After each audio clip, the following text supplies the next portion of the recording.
If you're thinking about getting started in short-term rentals in 2025, you may be wondering, is this even the right time? With messed up interest rates, shifting market trends, and increased competition, the short-term rental landscape is changing. But that doesn't mean there aren't opportunities. In fact, the smartest investors know that in uncertain times often create the best chances to enter the market.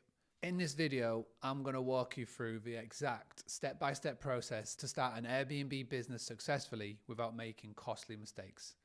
Whether you're looking to rent out a spare room, invest in a vacation property, or scale up multiple listings, this guide will set you on the right path. Step number 1, do your research and pick the right market. Before you even think about buying a property or listing a rental, you need to understand the market. A great location last year might not be the best location this year. Here's how to do your homework. Number 1, check short-term rental regulations. Many cities are tightening their rules on Airbnb properties. Look into local laws and ensure your investment will be legal and sustainable. Study the competition. There are fantastic tools that are out there like Airbnb, Price Labs, B&B Calc, etc. Number 3, I've talked about this a lot. Identify your target guests. Are you catering to business travelers, families, or adventure seekers? Your ideal guest will shape everything from location to amenities. Picking the right market is the foundation of your Airbnb business.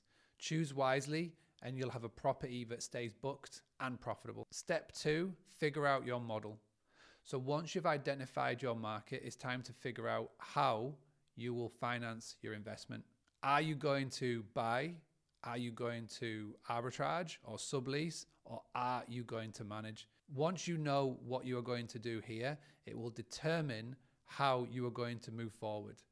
A lot of people have got a diverse model. Some people will have management models, some people will have a bit of subleasing or arbitrage going on, and some people will buy. But you've got to determine what is the best for you and where you are on your business journey. Step 3 is optimize your listing. You can have the best property in the world, but if your listing isn't optimized, guests won't be able to book it. Here's how to make your listings stand out.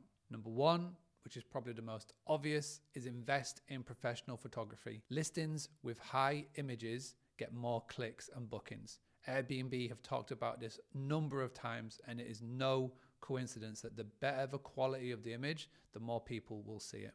When you have these images, make sure that you show off unique features. Make sure that your first image is what is called your USP, your unique selling photo. And obviously, you've got to make sure that those images cater to your ideal guests. Next up is your title. So make sure that you write a compelling title and description. Instead of cozy 2-bed apartment, try something more like modern loft with panoramic city views and private balcony. You've got to highlight the amenities more than talking about what the user or the reader is looking at. Also make sure that you take full advantage of the description. With the description, do not do big blocks of text. Use bullet points so your future potential guest can speed read through them and understand clearly what your property is, who it caters for, and how it will benefit them. You've got to make sure you price it correctly. The price is right. So what I mean by this is that you've got to tap into dynamic pricing tools like Price Labs or Wheelhouse to adjust your rates based on demand. The worst thing that you can do is, number 1, try and guess, because that never works. Or number 2, never rely on Airbnb smart pricing tool. You've got to remember the Airbnb smart pricing tool is to benefit one company and one company only, and that is Airbnb. So step number 4 will be to automate and scale. So most successful hosts that we speak to don't just stop at one property. They want to scale. But to do that, you must automate the process to avoid burnout and for you to be forever stuck in your business. Here's how top hosts make sure that their business is running smoothly. Number 1 is automate guest communication. Use tools like Hospitable or use tools like Hello Hosty, Get Bestie, Host AI. Tap into these features that will automate the process using brand new AI features that are built to help you grow and scale without always having to answer guests. If you don't like the option of tapping into AI and you'd rather have humans, then make sure that you can outsource it to virtual assistants and people that will be able to do this task for you. Outsource the cleaning and maintenance. Now, unless you love cleaning, unless you love doing all of the maintenance and the DIY and handyman services, you need to be able to partner up with a local cleaning company to ensure a fast turnover between guests. And it's the same with maintenance.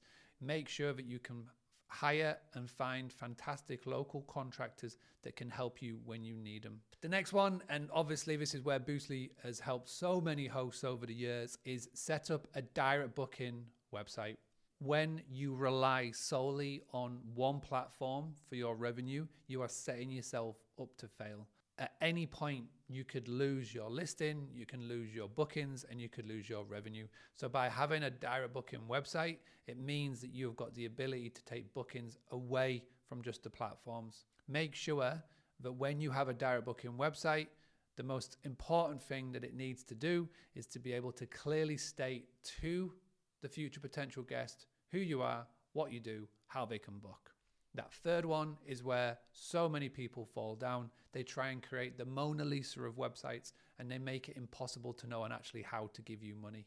By having a direct booking website, obviously it means that you are more in control of your revenue.